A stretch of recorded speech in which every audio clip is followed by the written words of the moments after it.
All right, thank you very much. Okay, it's the afternoon and we're all getting a bit sleepy, so I'm going to speak very loudly and energetically to keep us all awake, and myself as well. It's not a case of being bored by the conference, but more a case of being an overstimulated toddler, really, that's making me tired. Okay, so the title of my talk is this. So social justice means a lot of things. It's often equated with just kind of care for the poor, care for the worst off in society, caring for the underdog. Sometimes it means very broadly just justice as the set of all of our interpersonal virtues, and every different kind of contemporary political theory has its distinctive approach to social justice. I'm going to be talking quite narrowly today about social justice just in terms of the ethical evaluation of our economic relations. So this is the economic teachings of the early church fathers. They talk a lot about slavery, a lot about the charging of interest, which we've already heard a little bit about, and about the accumulation of wealth. And I'm going to be talking primarily about the accumulation of wealth. So, social justice, in terms of this kind of era of the Christian tradition, justice just meant the kind of putting of things in the right order. If you think about...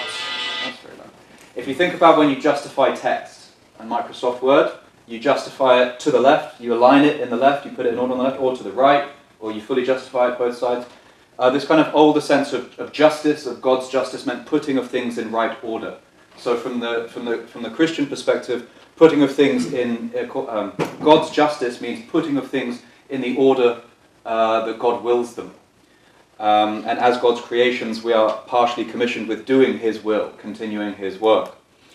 Okay, so I'm going to be talking a lot about difficulties of taking the kind of economic teachings of the early church and directly applying them to contemporary debates about social justice, which is why I have it in inverted commas, because it's quite anachronistic to take kind of Rawls's sense of social justice and say, well, you know, this is what the church said about it. They're talking about quite different things. What I intend to argue is that the chief concern of the two church fathers that we look at is not how do we order society, how do we reform society, or even how do we revolutionize society, but rather what should we do with what we are given. What we are given by the kind of civil order is, as they understood it, partially what we are given in God's providence. Everything is in some sense determined by God, so if we happen to find ourselves in the world very, very fortunate and endowed with a lot of riches, then this is the question of, well, what do I do with that? And indeed, they believed that on the day of judgment, we'll be called to account for not what kind of society did you live in, but what did you do given what you were given? What did you do with your circumstances, and how did you try to do God's will with the tools that He gave you? Their concern is not what's wrong in our society and how do we change that? How do we change social patterns? How do we reform institutions? Was just not really their concern, let alone the kind of reformulation of the property system. What I also intend to argue more weakly is that a system of several property, in some sense, is presupposed by God's commandments on their view. The commandments are not about, the Christian commandments, talking about here, are not about how to order the property system, but whatever the property system is, however you find yourself located in it, whether fortunate or unfortunate, what should you do with what you were given? Okay, so I'm concerned chiefly with these two people, John Chrysostom and St. Basil the Great. These are two really important fathers of the early church. Most importantly, probably in the Eastern Orthodox tradition, but they're also considered like doctors of the church in the Roman Catholic tradition, in the Anglican Church, in the Lutheran Church as well. They're like really they're big dogs. Okay. If you go into almost any Eastern Orthodox church and a lot of Roman Catholic churches, you'll have big icons of both of them near the altar. So they're venerated mostly for their teaching. Yes, that's what they're famous for giving great teaching. So John Chrysostom was the Archbishop of Constantinople, consecrated in 398. So Basil the Great was consecrated Archbishop of Caesarea in 370. So they're both of their ministries take place in the period immediately following the First Ecumenical Council of Nicaea. So what that means is that the context of their preaching, of why they are teaching the way that they are, and they regard their job as contextualizing the Gospels in the lives of the faithful in the time and place that they are, is that the church is now no longer a persecuted minority. It's no longer a kind of ghettoized community, but rather the emperor himself is now a Christian. Okay, so we don't need to live away and hide away in communities because we're oppressed. We can live out in the world, and that means we need to actually think about how to live out in the world as Christians. We need to deal with the current affairs. We need to think about how society is actually going to reproduce itself, as it were. So, as I said, they're both hugely important liturgy writers as well. They're in the Orthodox Church. All of the most important liturgies were authored by these two. St. Basil the Great arguably created the world's first hospital. Okay, so they're big, important people. That's why I'm focusing on them. So on economic topics, they both preached a lot. So St. John Chrysostom preached a lot about slavery. And again, like I said, they were not concerned with the reform of institutions. The civil order was not really seen as something under the control of everyday people. In democratic societies, we often just kind of take for granted that we have some role in actually governing society because we take for granted the institutions of representative democracy. We've seen social revolutions happen. That always seems like an option. That's not really the way they saw things. The concern was, what should you do? So when John Chrysostom preached against slavery, he said to people in his congregation, you must free your slaves. You cannot do this anymore. He didn't say, we as a society must abolish slavery. He said, you people as Christians have this obligation. So I'm focusing on this particular area of their sermon, so on the accumulation of wealth. This is, I think that's self-explanatory, accumulation of wealth, being very rich, having a lot of riches. And there's two themes in their sermons on this topic. One concerns what your accumulation of wealth is doing to your relationship with other people, and what you should do with all of your wealth in a way that brings you into communion with other people. The other theme is how your accumulation of wealth affects your relationship to the rest of creation, to the goods of the world that God has created.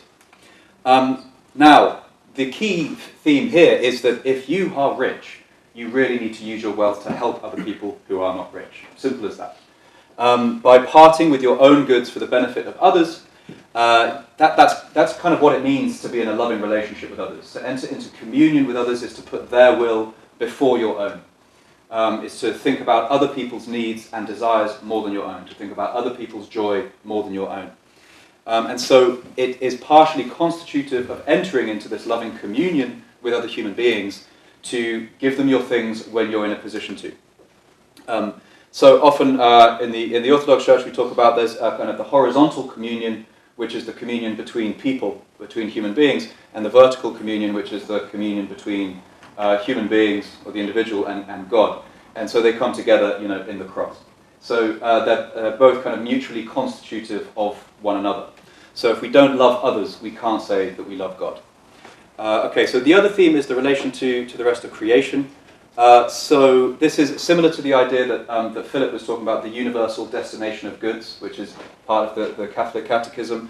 Both John Chrysostom and St. Basil believed in the same thing. The purpose of creation, the reason why God made nice things, is for us to enjoy them. All of us to enjoy them. Okay? So the purpose of nice things is to make sure that they're enjoyed. If you have so much that you're not really actually making good use of them, and other people have so little they don't really get to enjoy the wonderful bounty that God has given us, then you should give them your possessions. And in enabling other people to enjoy that which God has made for all, we're doing God's will. By giving it to them, we participate in God's will. Okay? Okay, where are we? So, a key point that they try to get across is that wealth in this world is not a reward for righteousness. what they're both trying to persuade their congregations of is when you see other people that are really rich, that doesn't mean that they have God's favour. That doesn't mean that they're the ones going to heaven. That doesn't mean that they've achieved salvation. Wealth is not necessarily given to people as a gift from God, as a reward. Wealth is given to people by God's providence as an opportunity. As an opportunity, God gives them lots and lots of tools so that they can do his will. It's a great opportunity rather than a blessing for something you've already done. So John Chrysostom in his first sermon on Lazarus and the rich man. So this is 7 sermons that John Chrysostom gave, which are homilies on Luke 16, which is the story of Lazarus and the rich man. Lazarus is very poor. He's ignored by the rich man. They both die. The long and short of it is Lazarus goes to heaven because he's already experienced all this hardship in this life. And the rich man goes to hell because he had all of these blessings and he did nothing good with them in God's eyes. So this is St. John. He says, "Therefore, when you see anyone living in wickedness but suffering no misfortune in this life, do not call him fortunate, but weep and mourn for him, because he will have to endure all the misfortunes of the next life. Just like this rich man. Again, when you see anyone cultivating virtue but enduring a multitude of trials, call him fortunate, envy him, because all of his sins are being dissolved in this life, and a great reward for his endurance is being prepared in the next life, just as happened to this man, Lazarus." St. Basil says something very similar. He says, St. Basil's sermons on this topic are homilies on Matthew 19 and Luke 12. So Matthew 19 is when he says how hard it is for a rich man to enter the kingdom of heaven, because he's attached to all this worldly stuff that he doesn't want to give up. And Luke 19 is a parable about a rich man who brings in the harvest, and he brings in so much harvest that his barns are bursting at the seams.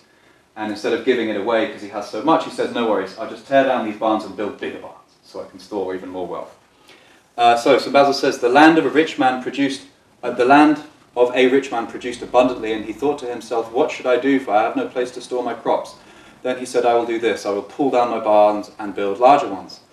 Why did the land produce abundantly when its owner had no intention of benefiting others with the abundance?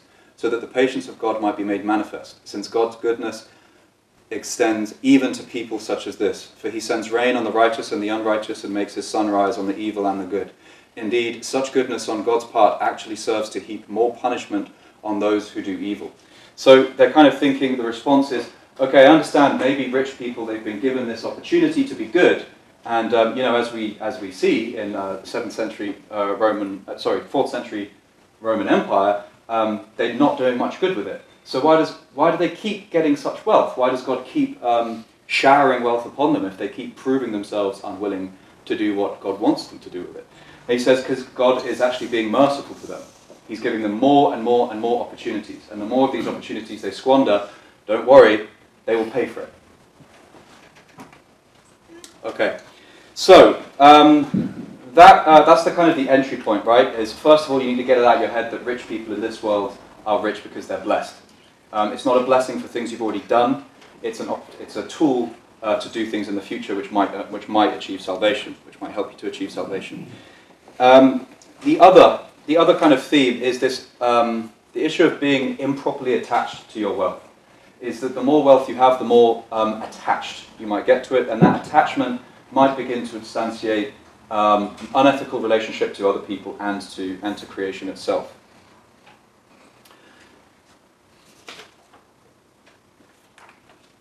So what's important here is they say that wealth is the value of wealth is a means to an end, not an end in itself.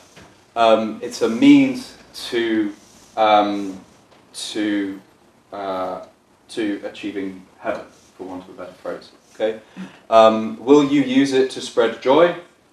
Will you use it to pursue God's will, or will you not? So wealth is created, it's a good thing. It's created by God.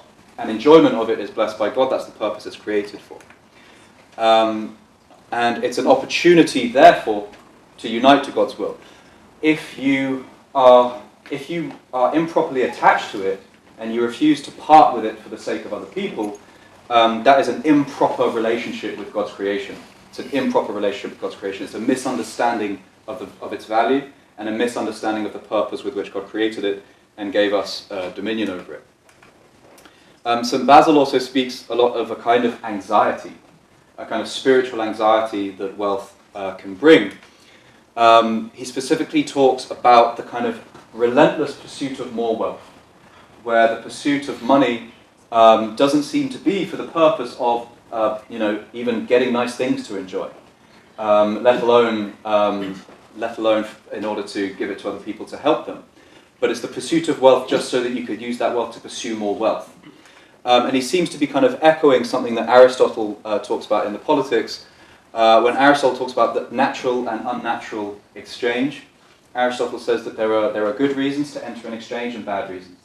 Are you entering an exchange so that you can receive something good in return that you don't have, to exchange one use value for another use value? Okay, I'm a cobbler, I'm really good at making shoes, but I'm not a brewer, I don't know how to make beer.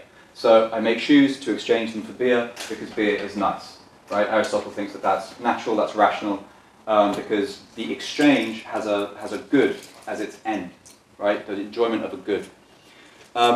Engaging in exchange just so that you can gain more means of exchange, right? So making shoes so that I can make lots of money.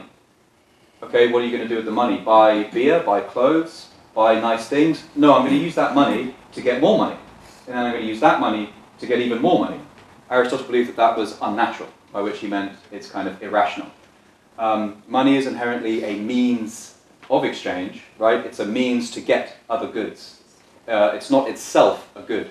So unless the purpose of it is some set of goods that you want to enjoy, it's just irrational and it's an endless process. And so Basil seems to be kind of mirroring this idea. Marx is also very interested in this idea. He speaks of the obsessive compulsion of the capitalist. Marx's idea of the capitalist is not someone who's greedy. It's not someone who likes luxuries. It's someone who is obsessively trying to multiply money for the sake of multiplying more money. It's not because he wants to enjoy nice things in life. It's because he is a kind of obsessive compulsive. He sees it as kind of disordered behavior. And so St. Basil draws on this idea as well, that if sometimes the purpose of gaining more wealth is not even to enjoy it yourself, it's because you're somehow scared of losing it or something like this. And he believes that fear is driven by a failure to trust in God's providence. St. Basil even also says, is your excuse for not giving away wealth to the poor that you have children and you need to save for them? Why would God give you children if he wasn't also going to give you the means to provide for them? Just trust in God. The idea here is the more you do God's will with what you're given, the more you can trust that God will give you everything you need to do his will. Seemingly quite against saving for the future in some ways. Okay. So the third kind of problem, I think, is that failing to share your abundance with other people is a kind of relational harm. It does harm to your relationship with that person. So this is John Chrysostom in his first sermon on Lazarus and the rich man again. He says, "For Lazarus, the lack of protectors made his two misfortunes more grievous, and this lack itself was made to seem more grievous by his position at the gate of the rich man. For he had endured such sufferings and been neglected while lying in a desert and uninhabited place, he would not have felt so much distress. The poor man's torment was made harsher by the fact that he lay at the gate of the rich man and saw others' prosperity." So it might seem like what he's saying is, it's so much harder to be poor around rich people because you feel really envious. But I don't read that in this way. I don't think that's what it is. I think it's that he was suffering neglect in addition to suffering his poverty. So if you're just in a desert and you're starving, right, you're suffering a material kind of problem, right? You're starving, it's terrible. If you also are neglected by your fellow human being, you're suffering a kind of relational harm, a lack of communion with other people, and that's an additional kind of form of suffering. So St. John Chrysostom is saying that there's an additional damage we inflict by showing a lack of care for other people outside of the fact that we're allowing them to actually just endure the suffering of being hungry or what have you. It's also that they're suffering neglect, social neglect. Okay, so how does this map onto contemporary debates about social justice? A lot of people read this and they say, see, if you're a Christian, you've got to be a socialist. And a lot of people have written a lot of text like this. So in contemporary kind of political theory, social justice, if your kind of obligations of social justice are to care for the poor, then that means the state must centralize the distribution of wealth to ensure that everyone's obligations to the poor are being cashed out. So on this view, on the kind of view following Ronald Dworkin, John Rawls, Philip Pettit, if you have a duty of justice, then that means that it's legitimately enforceable by the state. To say that you have a legitimately enforceable duty just means the state can coercively order society in such a way that it's cashed out. So it might seem like what the state must do is just ensure that no one has more wealth than others, right? Because then the problem just doesn't even arise. But as I think Robert, what's his name? Nozick. Yes. Robert Nozick. Yes. I completely blanked then. Robert Nozick, as I think Robert Nozick showed quite well with his often misunderstood Wilt Chamberlain argument in Anarchy, State and Utopia, is that if you are distributed property by the state, and you have a kind of an enforceable obligation not to use it in a certain way, otherwise it will be taken away from you again, that's not really a way of distributing something to someone. That's not a way of giving someone a property right. It's not really your property if you have an enforceable duty to hand it over to other people at a certain time. So understanding the kind of moral obligation we have to help the poor if we're rich, that the Church Fathers talked about, I think just does not map on to an obligation of justice in the way that term is used in contemporary political theory.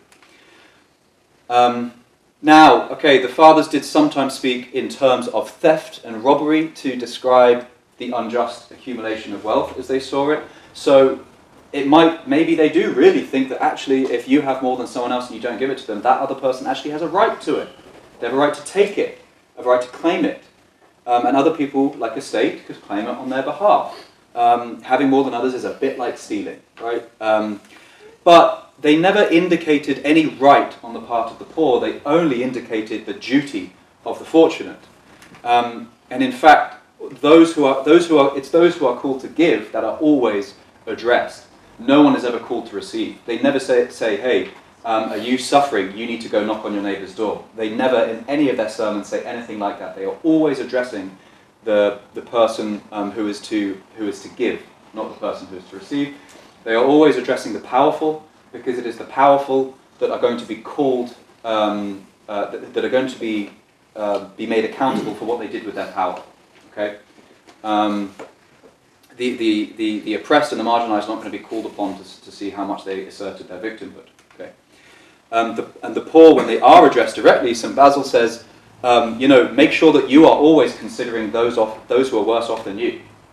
And keep your mind on that, because too much sorrow can become a source of sin. So saying, don't feel sorry for yourself. If you are worse off, right? You need to be considering those even more worse off than you. Okay.